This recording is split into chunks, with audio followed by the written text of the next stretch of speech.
ជំរាបសួរបងប្អូនទាំងអស់គ្នាថ្ងៃនេះយើងមកធ្វើសម្លប្រហើរបែបថៃទាំងអស់គ្នាខ្ញុំមិនដឹងថានៅខាងបងប្អូនហៅអីប៉ុន្តែគ្រួសារខ្ញុំគឺយើងហៅបែបហ្នឹងចឹងក៏ខ្ញុំត្រឡប់តែឈ្មោះហ្នឹងទៅចាអញ្ចឹងគ្រឿងផ្សំដូចបានបង្ហាញខាងលើអញ្ចឹងឥឡូវខ្ញុំមានខ្ទឹមក្រហមយើងបកសបកវាស្អាតហើយហាន់វាទៅហើយមានគល់ស្លឹកគ្រៃបន្តិចហ្នឹងហើយយើងបុកវាញុំតែកុំឲ្យម៉ត់ពេកមានស្លឹកគ្រៃស្លឹកក្រូចខ្ទឹមក្រហមយើងបុកបញ្ចូលគ្នាហើយយើងមានកាពិបង្គាក្រៀមតែបង្គាក្រៀមនេះយើងទិញគេក៏បានធ្វើខ្លួនឯងក៏បានតែសម្រាប់ខ្ញុំនេះគឺខ្ញុំមានដែលធ្វើទុកខ្លួនឯងរួចស្រេចអញ្ចឹងយើងបុកវាញុំខ្ញុំចាក់កុំឲ្យវាម៉ត់ពេកយើងដួសដាក់ចានម្លែកហើយយើងបុកម្ទេសសម្រាប់អ្នកដែលមានគ្រួសារដែលចេះញ៉ាំម្ទេសយើងបុកផ្សេងដូចខ្ញុំហ្នឹងហើយពោតយើងយកពោតខ្ចីអញ្ចឹងបើវារាងធំយើងពុះជា2ទៅប៉ុន្តែបើតូចយើងមិនបាច់ពុះទេយើងគ្រាន់តែកាត់ពីកណាត់ទៅបានហើយសម្រាប់បន្លែ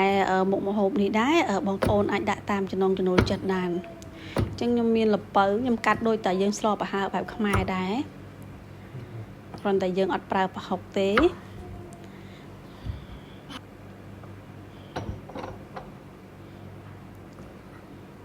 នឹងមានស្នៀបពោតល្ពៅ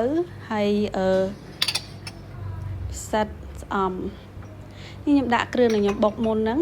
ពេលដែលទឹកពុះយើងដាំទឹកពុះហើយយើងដាក់ចូលតមកទៀតយើងដាក់បន្លែដែលរឹងគឺល្ពៅយើងហ្នឹងដាក់ចូលហើយនឹងស្នៀតពោតឃើញថាវាពុះហើយពេលដែលយើងពុះហើយ